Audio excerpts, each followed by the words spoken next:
for WordCamp. This class is going to look at how do you write an email to an agent to get a book represented and to get yourself signed as a novelist. So that means that we're going to have to break apart some queries from some successful attempts at getting an agent that some authors have shared their queries, and the agents have actually shared the letters that they have signed authors based on, and also given commentary on those different letters. So we'll be breaking apart some of those today. We can look at one of my recent books that I've been querying, because I am sort of deep in the query trench battlefields or whatever right now, and have been because I've been writing mostly adult fantasy books for the past 3 or 4 years, trying to hone my skills as a writer as well as a screenwriter and get a career started in traditional publishing. So first things first, we are on a staged channel. So normally we can't hear anybody, but you can request to speak, or I can call people and bring them up on the stage to do things like read stuff out loud or answer questions. So if you haven't joined us on Discord, you should do that, so then you can participate in our voice conversation as well as just the text chat.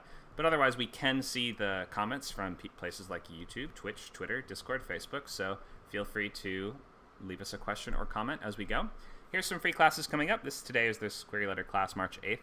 And then we have an outlining class that's actually going to be next week, next Thursday, 6 p.m. It's going to look at how to organize the story of an entire book and go through that process of figuring out what's going to happen in every chapter, where things should go, how the structure is going to work, stuff like that. We have another new class, Best Protagonist for Your Story, that's going to be March 23rd at 6 p.m. And we have week 1 of our new TV pilot bootcamp session that's going to be March 12th at 11 a.m. That'll be running Sundays from 11 to 1 for 6 weeks. So plenty of new classes coming up on Script Camp. This is just the upcoming boot camps. We'll have 3 going on. We'll have features Fridays from 6 to 8. That already started, but it's not too late to join because we're still just not that long after our first week. We have that new novel boot camp, which just recently began. It's also not too late to join. That's Saturdays 12 to 2. That started 2 weeks back, but is you definitely still come by that. It's a long course. It's a 12-week class, so we'd love to have more folks in for novel writing. And then we have TV Pilot Bootcamp that runs 6 weeks, like I mentioned. The new session starting March 12th. All these times are in Pacific Standard Time.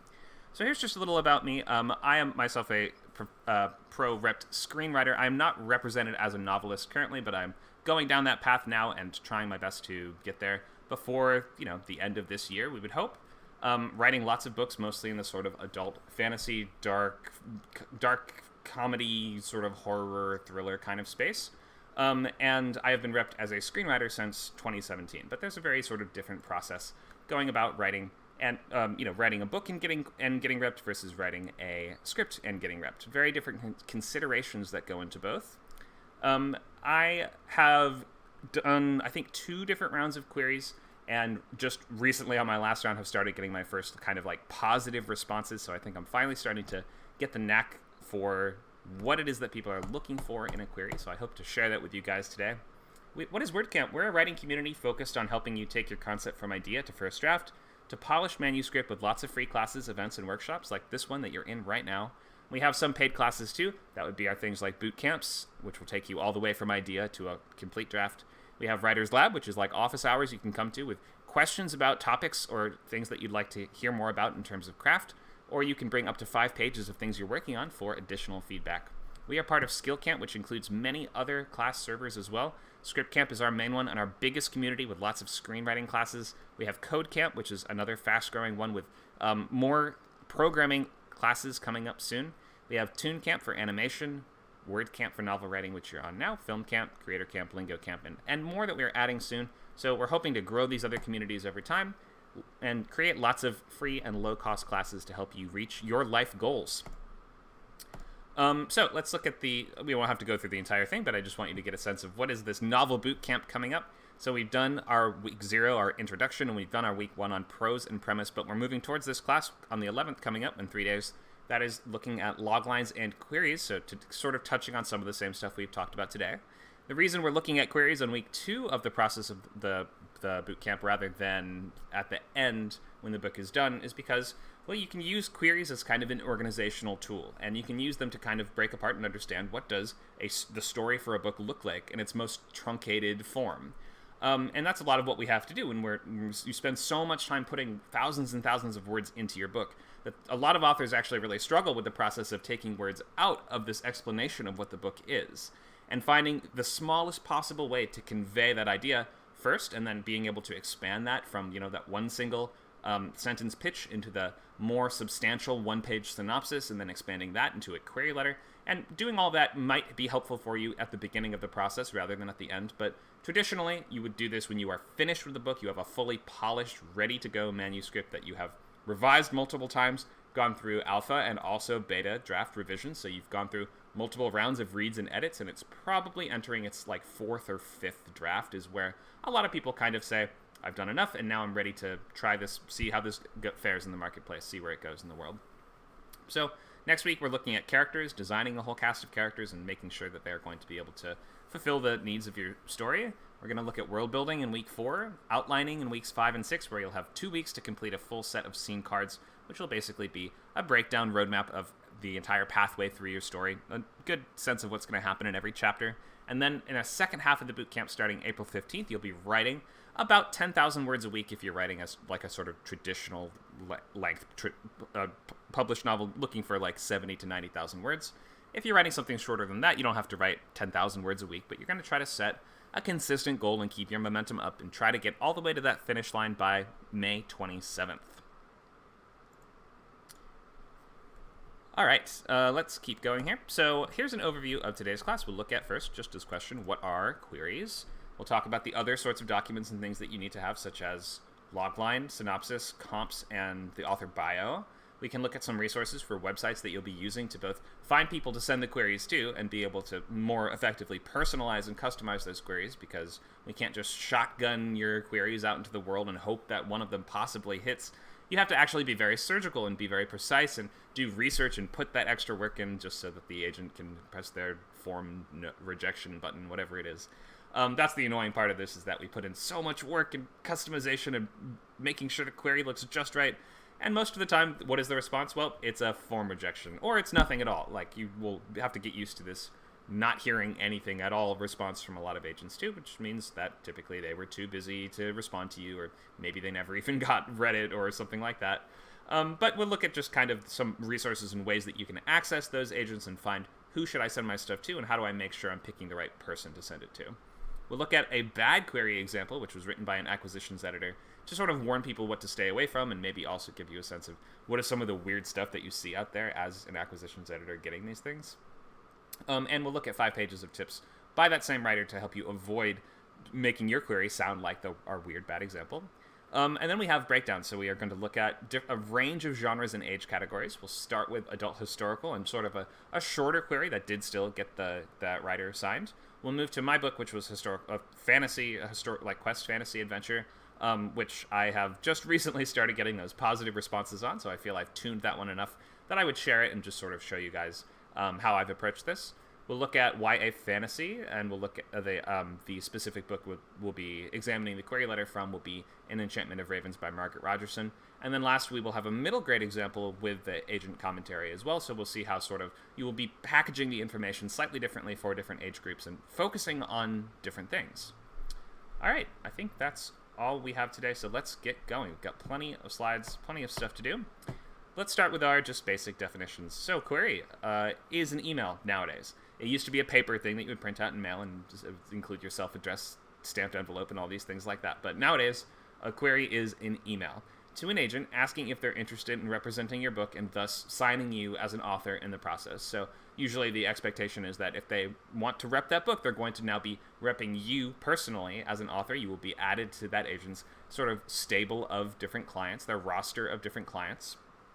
And different agents keep a different numbers of clients on their roster. It could be anywhere from just like a handful to, although I've seen like 25, 30, 40, or even more in some cases. If you're self-publishing, you don't really need to write queries or worry about this, but writing one for your book might help you organize the events of the plot in this very useful way, even at these early stages. So, other things you might need. Logline is not always called this in the world of publishing, and on places like Query Tracker, I think they refer to this as like the one-sentence pitch or something like that, just because there's going to be slightly different terminology between Hollywood and the publishing world. But you should still probably have this, both in an effort to keep yourself on track and also to be able to communicate what your story is to somebody who you think might be a prospective reader or who might be somebody who would help you get the book to the next stage. So having that one single sentence, just a very effective way to keep yourself organized and on track as you move through your draft. So I come up with a logline at the very beginning. Synopsis, also good to have. Not every single agent asks for this, but this is like a one-page plot summary of the whole book that goes all the way through everything, including the ending. Obviously, because it's just one page, you can't include every single event of the story or all the nuance, and you can only really mention like kind of the 3 or maybe 4 most important characters. It's mostly going to be like main character, central relationship, villain, and maybe one other, but like you got to kind of limit the scope in the synopsis. We'll look at comps, so that will be this meets that, and how you should generally be picking in your genre something that has been well received and published within the last 5 to 10 years if you can. You don't always have to do that, but doing so just sort of shows your awareness of the marketplace and proves that you are serious about this and that you are reading things that are coming out and you're paying attention and you know what's been done and you know how to kind of comp your work. And then last we have the bio, which is going to include relevant info about you that sort of makes you the right person to be the one writing or pitching this story, and it might include other relevant experience that you have if you are, for instance, like you work at a job that is sort of similar to the characters in the book, or if there's something like it's based on it's inspired by an experience that happened to you, or some personal connection like that can be helpful to highlight in that bio as well. So we'll look at each of those in more detail as we get to them. Here's a question from Joel. Is there much advantage of getting repped over being self-published? I would say yes, it's a huge advantage traditional publishing over self-publishing. You do have to examine just first of all, what are your needs and what are you trying to do? If you are the kind of writer who writes a lot and like really, really consistently, then self-publishing might actually be a little more your style, because the part of the fun and the appeal of a lot of self-published authors is that they'll build a readership based on something like a book a month, if not more. So if you're that kind of writer who can really churn stuff out and you know exactly what your kind of niche is, for instance, like urban fantasy does really well in self-publishing. Romance does really, really well in self-publishing. These kind of shorter, serialized stories that have that kind of addictive, kind of you have to read the next one sort of quality to them, those can work really well in self-publish. But you do have to do things like all your own marketing. You have to do things like figure out what your cover is going to be and hire an artist and do all the revisions with that artist and make sure you're settling on the most effective art that will sell your book. And if it's not working, then you're going to have to revise it and re-upload it and figure out some new strategy, how to market or position that book. In terms of the advertising, you're going to have to pay money out of pocket, your own money, in order to get word of the book out there and let people know what it is. And you're going to have to set up your own interviews and your own press and your own stuff like that. So if you want to really just focus on the writing and just want to write the absolute best books possible, and you don't mind it taking a little longer, and you don't mind giving up a little bit more of your commission to the, you have to give a certain percentage up to your agent as a part of the commission on each sale. If you don't mind that, and you don't mind the slower, longer haul aspect to it, then traditional publishing is probably the way to go.